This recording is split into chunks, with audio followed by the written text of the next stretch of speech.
Muito boa tarde, muito boa noite. Oração Ação, nosso grupo de estudos. Estudando a arte à luz da espiritualidade. Como compreender, como aprofundar nossa visão sobre o fenômeno artístico?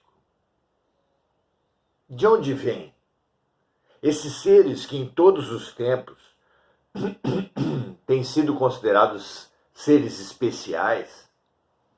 Como compreender a justiça de Deus, a bondade de Deus, que a alguns dá talentos extraordinários, enquanto a outros faltam as sensibilidades mais primárias? Como compreender a arte e o artista à luz da reencarnação? Esse é o nosso desafio de hoje, para o qual convidamos todos os amigos e amigas, porque a arte é uma dimensão fundamental do espírito humano.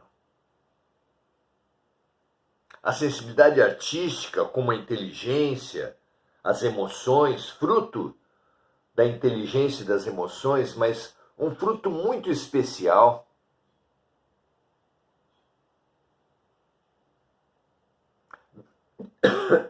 vem chamando muito a atenção de todos nós, tenho certeza. Porque a diferença das criaturas é que a arte eles gostam. Mas o embevecimento, a admiração da arte, pode-se dizer que seja universal. E nessa admiração, a compreensão da ação de Deus, da justiça divina, perante a multiplicidade de talentos, a exuberância dos talentos artísticos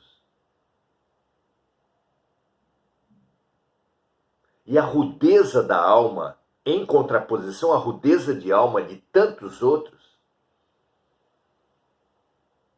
é realmente instigante.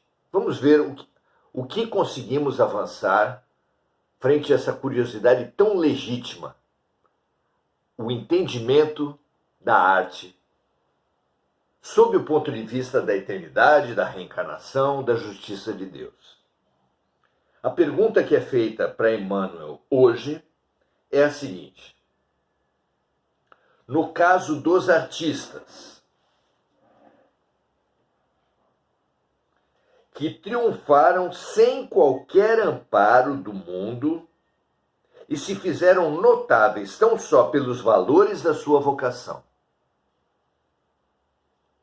Então, há casos assombrosos de talentos para os quais o meio nada favoreceu. Talentos de criaturas que vieram de famílias avessas à arte, em meios imunes àquelas manifestações artísticas,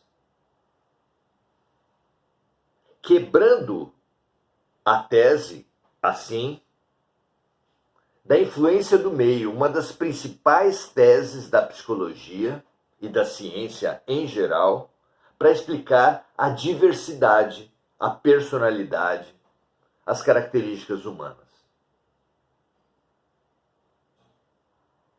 Nesses casos, no caso dos artistas que triunfaram sem qualquer amparo do mundo e se fizeram notáveis tão só pelos valores da sua vocação,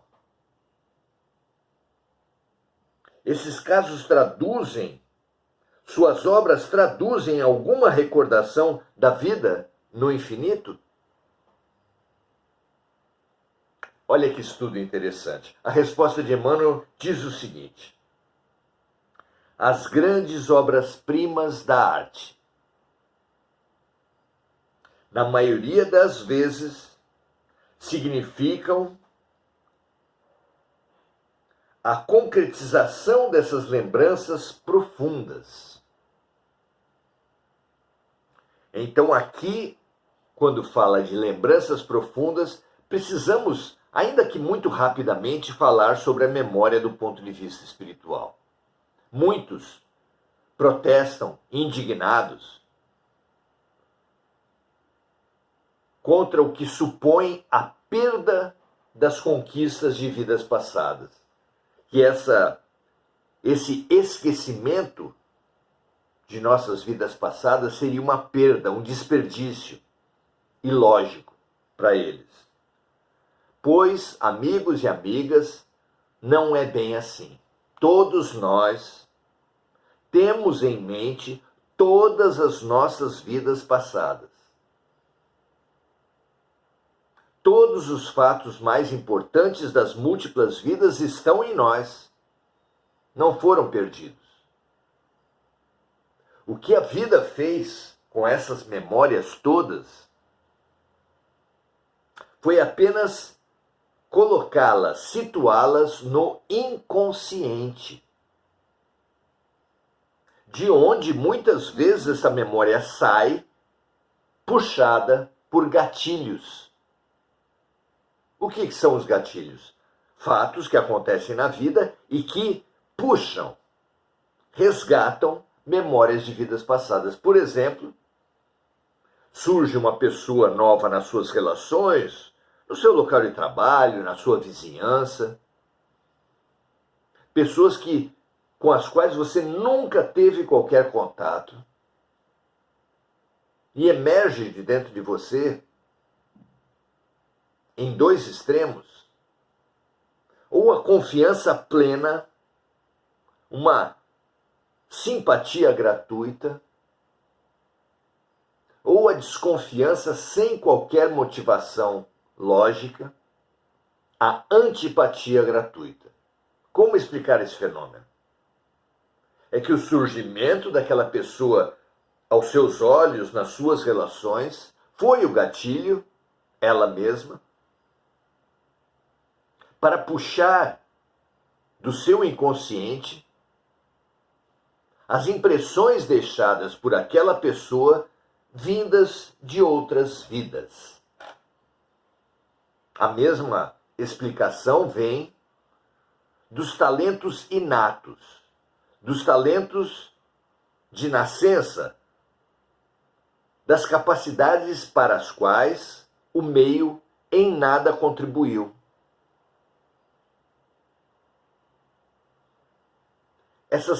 Esses talentos, essas capacidades não podem vir do nada. São elas efeitos inteligentes e todo efeito inteligente precisa ter uma causa inteligente. Como entender, então, esses fenômenos? Aqui, no campo artístico, mas também há inteligências tremendas, muito precoces, que se manifestam, inclusive no campo do autista de alto rendimento, no campo da matemática, memorizando capitais no mundo todo, capacidade de línguas. De onde surgem essas capacidades? Dizemos nós que encontramos toda a lógica na informação dos espíritos, segundo a qual os talentos, as múltiplas capacidades, as habilidades em diversas línguas, em talentos artísticos, em campos do conhecimento, foram desenvolvidas em outras vidas e estavam alojadas no nosso inconsciente. E esses fatos, um piano que aparece em nossa frente, uma apresentação artística, um desafio, uma pessoa, praticamente qualquer coisa pode ser associada pela mente humana a uma capacidade e servir de gatilho, de resgate, à imersão assombrosa, muitas vezes assombrosa, desses talentos gigantes. Então, as grandes obras-primas da arte, na maioria das vezes, significam a concretização dessas lembranças profundas. Todavia, nem sempre constituem um traço das belezas entrevistas no além pela mentalidade que as concebeu, e sim recordações de existências anteriores.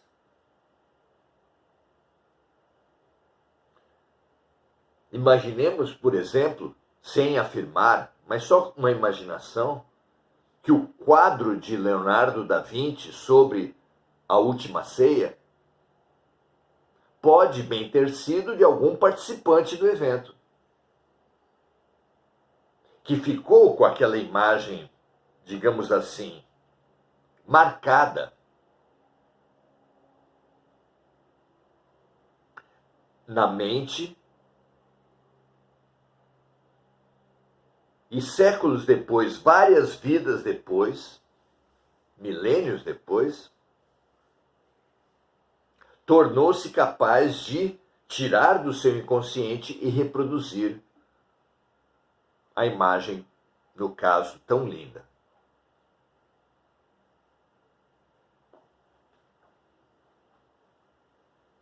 Certos pintores notáveis, diz Emmanuel aqui, que se fizeram admirados por obras levadas a efeito sem os modelos humanos, trouxeram à luz nada mais, nada menos que as suas próprias recordações perdidas no tempo, na sombra apagada da paisagem de vidas que se foram. Relativamente aos escritores, aos amigos da ficção literária, nem sempre as suas concepções obedecem à fantasia, ao delírio,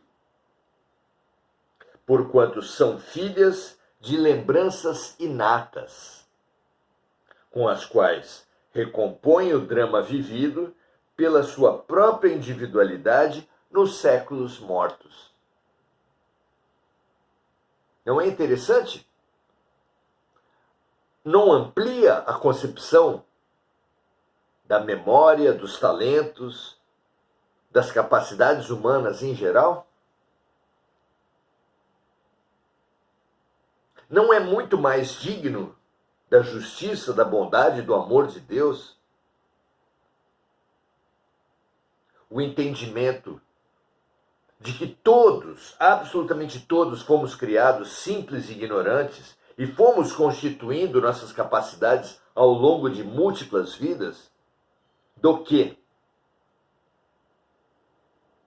a teoria da vida única, dessa presente ser a nossa única vida,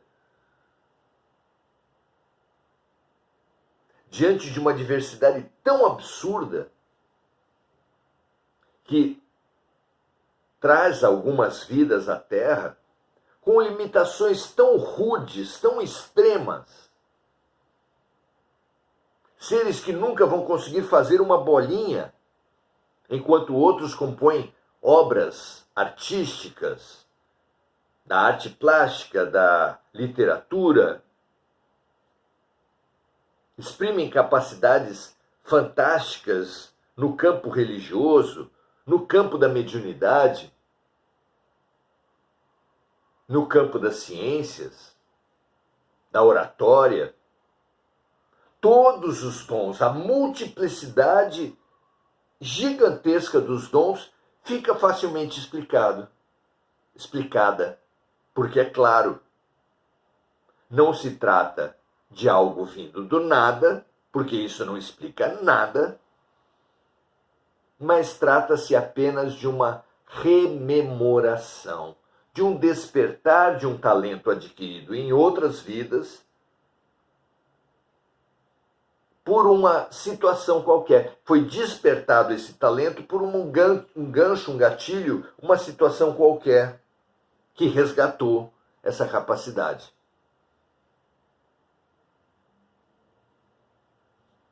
Há inúmeros casos de crianças que, em tenra idade, falam de situações que eles nunca viveram nessa vida, que mostram habilidades de altíssimo rendimento para as quais elas não foram formadas nessa vida.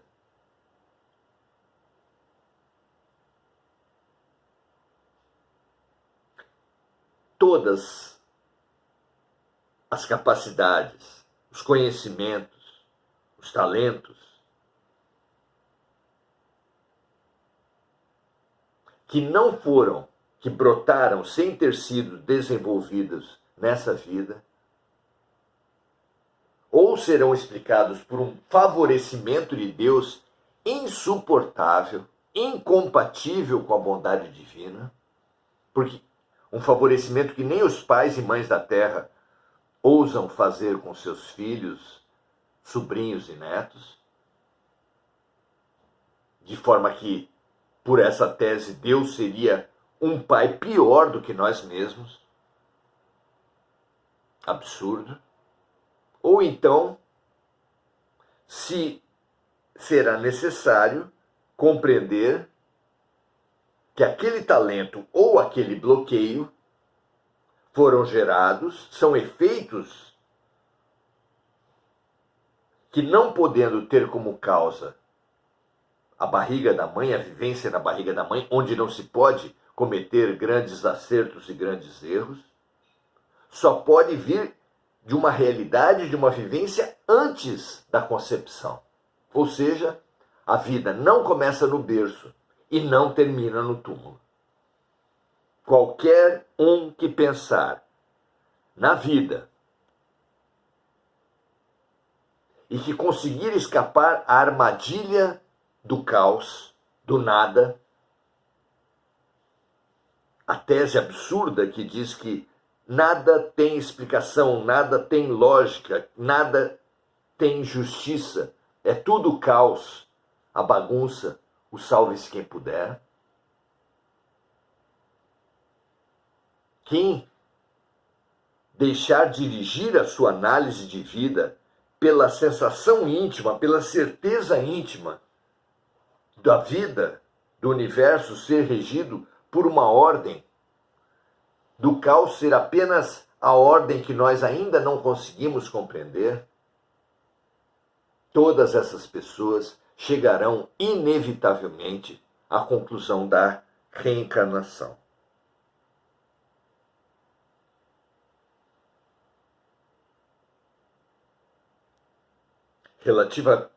Relativamente aos escritores, diz Emmanuel, aos amigos da ficção literária, nem sempre as suas concepções obedecem à fantasia, porquanto são filhas de lembranças inatas, com as quais recompõem o drama vivido pela sua própria individualidade em séculos mortos. Absolutamente lógico. E termina dizendo assim: o mundo impressivo dos artistas tem permanentes relações com o passado espiritual, de onde extraem eles o material necessário à construção espiritual de suas obras. Vindo daí, por exemplo, a riqueza interpretativa de certos atores, a pintura, como disse Emmanuel aqui, sem modelos vivos, as músicas que emergem prontas, podem sim, são sim, muitas vezes inspiradas, transmitidas de dimensões maiores, mas também podem representar, ou pelo menos sofrer a forte influência de algum tipo de memória, de vivências e capacidades e talentos já desenvolvidos anteriormente. Vejam vocês, analisem vocês, testem vocês, pela sua lógica, qual a ideia mais digna da justiça, da bondade, do amor, da misericórdia de Deus. Muito interessante que essa reflexão de hoje sirva para sedimentar a certeza da reencarnação e nos abra, como fé raciocinada, a uma fé muito mais robusta do que a fé da dúvida, a fé do Deus favorecedor, do que a certeza do caos. Analise. Não pedimos aqui a adesão a crenças que não tiverem base sólida. Estimulamos os amigos e as amigas a raciocinarem, a nada aceitarem pela explicação do foi porque Deus quis, ou simplesmente Deus não existe lógica, é o caos. Rompamos com os fanatismos, pensemos por nós mesmos, confrontemos a ação do Deus amoroso, justo e misericordioso, só compreensível, ao nosso ver, pela constatação da reencarnação. Muito bem.